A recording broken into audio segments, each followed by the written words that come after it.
defal koy boobu noonu coxo baay samba waaw ñàkk sa yaay jël ma waaw sama nijaayoo may dollar su la tee du la tee lan du la tee daago Aliou nag na daagu ba mu neex. eh bien léegi nag bi nga ne ay waay samba rek loolu sama xel dafa nekk ci loolu ci way boobu bu la neexee ne ay waay samba ndax Aliou Sall terminé affaire Petro-Tim wax gi jeex na xaw ma lan julli tubaab. non lieu daal non lieu. mais non lieu mooy mbir mi jël nañ ko tegee ko nale tëj nañ ko ci loolu. ci dossier classé parce que amul lu ñu ciy wax daru ko. waaw ci olof waaw jeex na quoi donc léegi li fi amoon yëpp ci waxum Petro-Tim Aliou Sall patati BBC patata reportage et cetera est-ce que dëgg la est-ce que du dëgg machin lii la ko Petro-Tim daan jox lii la ko comment il s'appelle le monsieur là Franck Timis lii la ko doon jox comme ay per diem et cetera lii la Sénégal di perdre Aliou Sall suñu 400 000 6 000 milliards 10 000 milliards 16 26 000 36 000 tout ce que vous voulez loolu yëpp jeex na. C'est fini. Il n'y a plus rien à dire. Circuler, il n'y a rien à voir. Aliou Sall, dossier Petro-Tim, jeex na. Abdoul Mbaye, je pense à Mamadou Lamine Diallo, aux autres qui ont défendu ardemment, qui étaient persuadés, surtout Abdoul Mbaye, ancien Premier ministre, nee nañu loolu yëpp li ngeen daan wax amul benn importance dem leen ngeen tëri. Parce que y a plus rien à voir c'est fini bravo Cheikh Mbacké Guissé parce que tey jii nii dossier bi il faut être extrêmement calé et réseauté pour am kayit yu mel nii surtout ci anam bu mu gën a gaawee ba pare tegal ñu ko ñun ñu xam ko parce que ñëpp ñi ngi amoon seen làmmiñ ci dossier Petro-Tim ñëpp ñi ngi amoon seen bët ou seen gët ci dossier Petro-Tim eh ben bu leen neexee léegi ngeen gestu feneen parce que finalement ça ne sert plus à rien sachez que bravo hein Cheikh Mbacké Guissé wax bi moom mooy leer na quoi Sénégalais yi xam leen ni dossier Petro-Tim jeex na donc il y a plus rien à dire on n'a plus besoin de rentrer dans les détails dañ ko accuser woon ni ko alal bu dul jeex la jël alal bu dul jeex la ko Franck Timis jox ci affaire u teen yi nga xam ne moom la négocié nag moom teg Aliou Sall moment boobu moo nekkoon représentant pays bu Petro-Tim gagné beaucoup d'argent gars yi dañu wax $25 000 la doon gagné par mois sans compter beaucoup d'autres avantages liés justement à son contrat avec la société Petro-Tim que dirigeait donc ce roumano-bulgaro-américain qui s'appelle donc Franck Timis. C'est terminé. Mais tey jii nii Aliou Sow est-ce qu'on peut s'attendre à ce que comme moom le juge le doyen des juges dafa def non-lieu tey bu ñu demoon ba nguur bii nii jóge fi seen mandat jeex beneen nguur bii ñëw xalaatoo ne mën nañu sulliwaat dossier bi. waaw ça dépend il faut mu amaat plainte yeneen plainte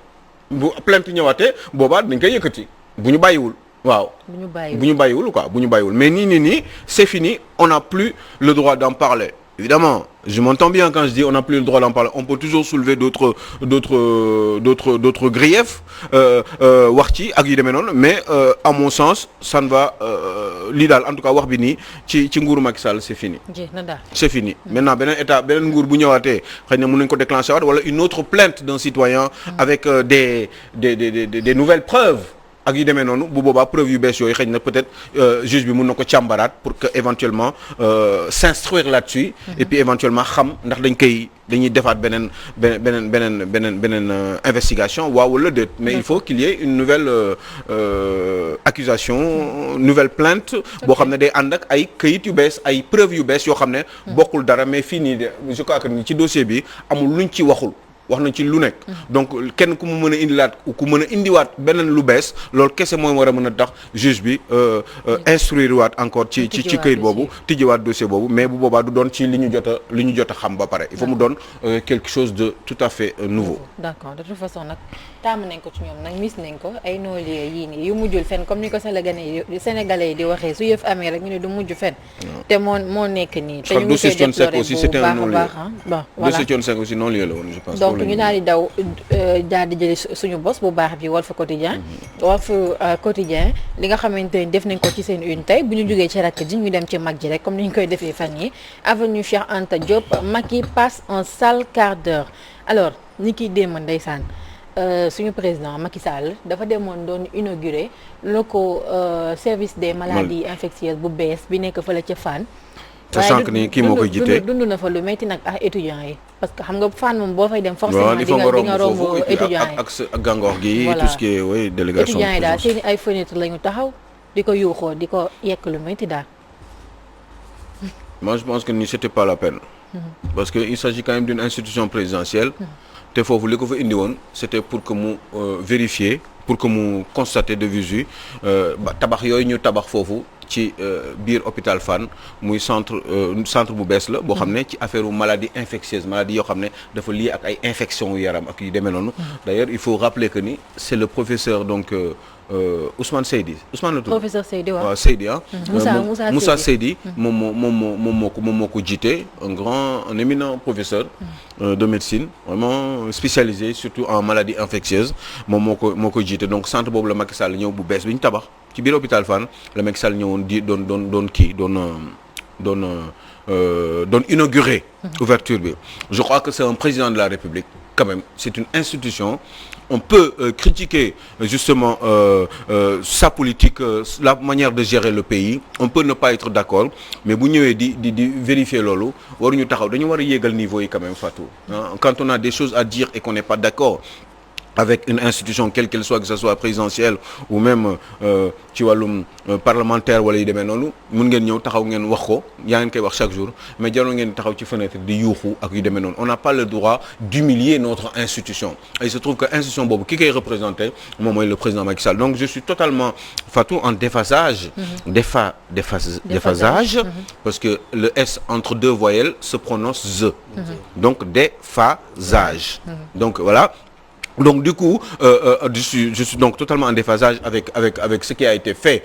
sur la personne de notre président de la République Macky Sall qui représente notre institution te ñun suñu institution waruñu ko bafouer même s'il y a beaucoup de manquements beaucoup de choses à faire et à refaire à faire et à parfaire si je peux le dire comme ça je ne pense pas que ce soit une bonne idée. parce que motif dama lay dugal ci motif bi. motif yuuxoo yi mooy seen bourse yi ñu leen fayul xam nga on se rappelle rek il y a 2 semaines ci ginnaaw étudiants yi génnoon nañ yëngal foofu noonu avenue Cheikh Anta Diop bi ndax seen bourse yi ñu leen fayul depuis 2 mois ñu soxla ko ñoom ci seen wax ñu soxla ko lool ak Covid bi nii xam nga wax gi ñaari wax la critique boo xam ne dañ ko war a même acerbe moi à mon sens dañ ko war a adresser vis-à-vis de l'institution je suis d'accord mais institution bi bu dañ koy critiquer parce que dafa am ay manquements mooy li ma doon wax tout à l'heure manquements yooyu dañ koy war continuer di ko critiquer de n'importe quelle manière mais de la manière la plus civilisée man je ne pense pas que ce soit une bonne idée que président romb ànd ak délégation baaxul sax pour suñu dëkk par rapport au respect qu'on peut avoir à notre pays par rapport à notre pays ce n'est pas une bonne idée président di romb ngeen di ko yuuxoo à ce point-là on a beaucoup avant il y a 20 ans 30 ans ay benn rajo lañ doon am ak benn journal benn quotidien léegi on a radio télévision RTS ORTS moo amoon office des radios télévision du Sénégal ak mooy rajo bi ak télé bi ak benn journal bi ñuy wax Le Soleil amul woon leneen peut-être après la kii ñëw Mame Less Dia avec xawma kii yam boobu son quotidien la xamatuma nan la tudd yaa ngi dégg donc yooyu léegi il y a beaucoup de quotidiens on traîne avec 25 quotidiens journaliers chaque jour am na ay quotidiens yoo xam ne mi ngi génn mu ngeen ci wax rajo yi ñaata rajo moo am ñaata télévision moo am quand on a des choses à défendre et je pense que ne du yuuxu yooyu moom mooy tax président yëg ko président yi xam na li xew xam na il y a des problèmes ñoom aussi de leur côté war nañu mën a joxe ay explications par rapport au retard yi nga xam ne dafa am ñu mën ko expliquer étudiants yi moo gën ñuy croiser les bras pour éviter ñoom tamit ñu leen di décrédibiliser de cette manière-là bu dara xewee problème am lié à la réception des bourses par les étudiants yi nga xam ne ñoom loolu rek la ñu soxla pour dund pour am l'équilibre nécessaire pour mën a jàng normalement seen bourses yooyu warul di tarder parce que di nga si gis ñoo xam ne ay dañu am ay difficultés Fatou par rapport à leur vie ñoo xam ci àll bi la ñuy jógee ci loolu la ñuy dundee et cetera donc loolu aussi métti na métti boo xam ne des fois ñoom tam ils peuvent manquer de contrôle pour yu cas yu demee nii bu président jàllee ñu créer incident wane ni ñoom vraiment kontaanuñu mais ñàkk kontaante boobu encore une fois parce que moi je cherche toujours à relever le niveau de notre civisme dans ce pays en essayant de m'expliquer par rapport à certains actes boo xam ne day décrédibiliser sunu institution présidentielle loolu baaxul que ce soit Macky Sall qui soit là ou j'en sais rien moi quelqu'un d'autre à la tête au sommet de l'État. Je crois que ce n'est pas une bonne idée. Quand on a des choses à dire, quand on a des choses à revendiquer, il faudrait justement s'adresser aux médias publics wax ak sénégalais wane ko wala sax def une manifestation tout à fait sereine wala un sitting wane ko mais pas kilifa gi di romb ngeen di ko yuuxu noonu loolu baaxul ci suñu institution parce que il y a la personne de Macky d'abord mais il y a l'institution présidentielle bi nga xam ne moom la cette personne di incarner cette personne qui s'appelle Macky Sall. Voilà si problème boobu man li ma si bëgg a wax rek moom mooy si civilisation boobu civisme boobu nga bëgg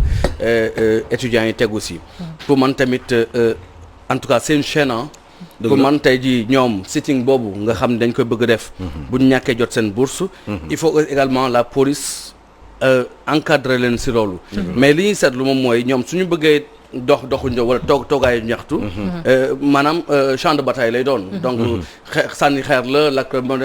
grenade la tirer si kaw étudiants yi ray si wala gaañ si donc finalement xëy na dina indi lu mel nii pour man affaire bi ñëpp ñu war a civiliser ñun ñëpp c'est-à-dire civilisation pour man loolu moo war parce que ñoom war ñu leen inciter ñuy toj bus wala ñuy lakk leneen ak yeneen ba ñu yokku président bi ak yooyu pour man war nañu xool également comme am na fautif mooy bourse yi tardé na 2 mois nañu xool bu booy war a génn ñu accompagner leen ànd ak ñoom ñu dox presse bi jël leen ñu jël ñu wax li ñu war a wax ñu dugaat si seen campus mais tant que aussi tamit mi ngi am ay bunduxataal ay rey yi nga xam ne xëy na après du mujj fenn comme ni ñu koy waxee chaque fois day indiwaat lii rek quoi en tout cas li nga wax dañ lay rejoindre président la en tout cas institution moom dañ ko war a respecter donc pour man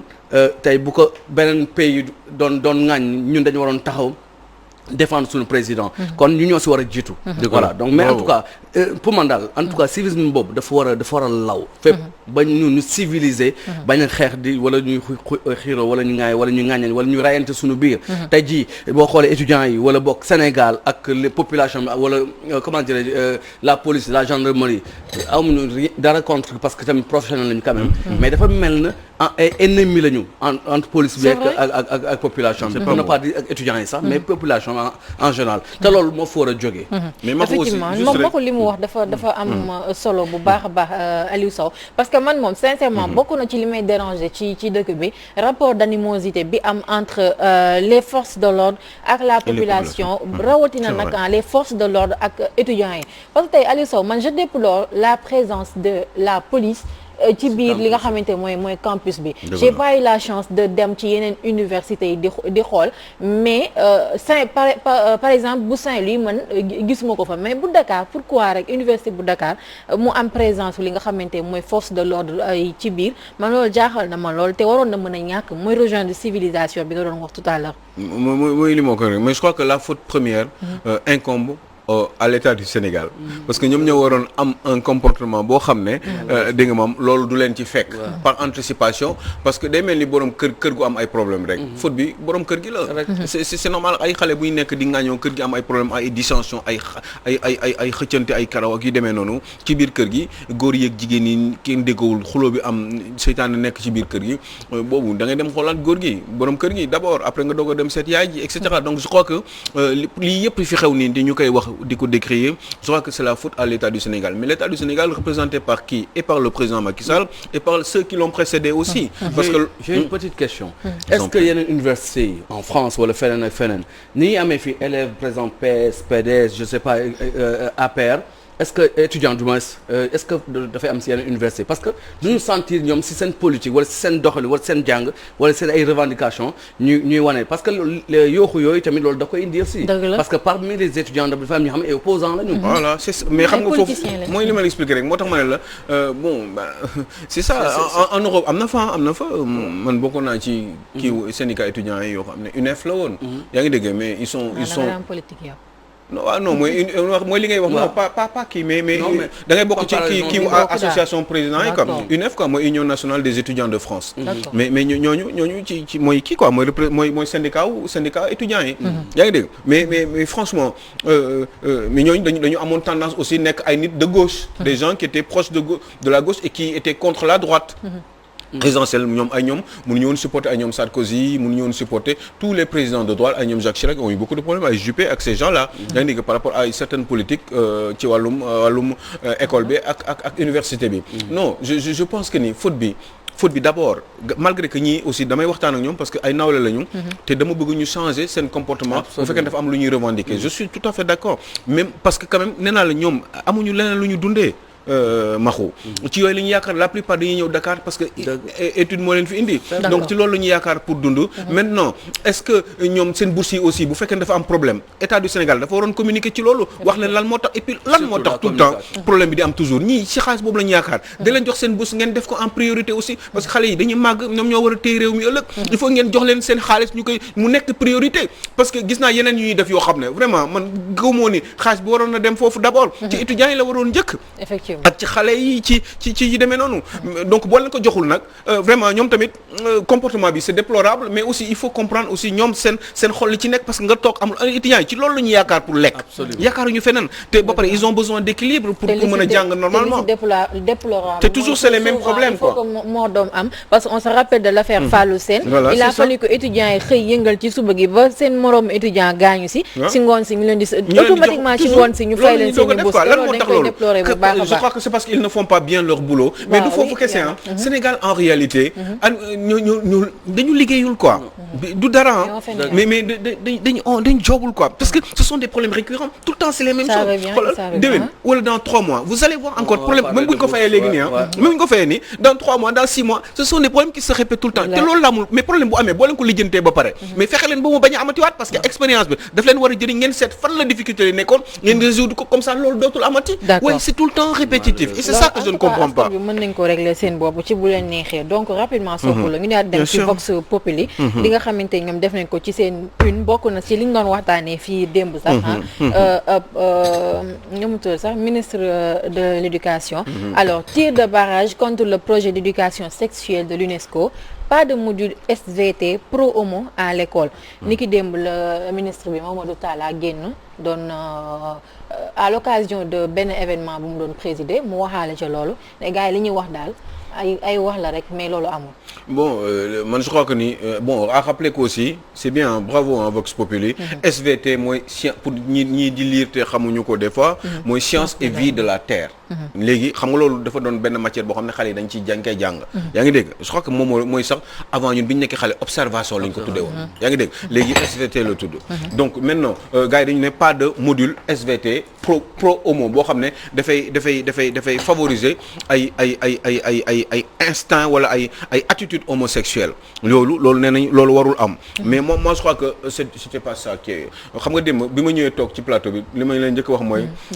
je ne suis pas d'accord avec moi sur la moitié de ce que vous aviez à dire parce que nekk moon ci plateau bi xëy na j'aurais eu la chance d'intervenir mais franchement jógul pour loolu mais en même temps aussi il faut comprendre influence bi occidentaux yi bëgg a def ci yenn dëkk yi comme le Sénégal gars yi des fois mën nga comprendre seen position des fois dañuy tiit jóg yuuxu day mel ni xale boo xam ne papa ji dafa yor yar bi nii di romb rek mu daw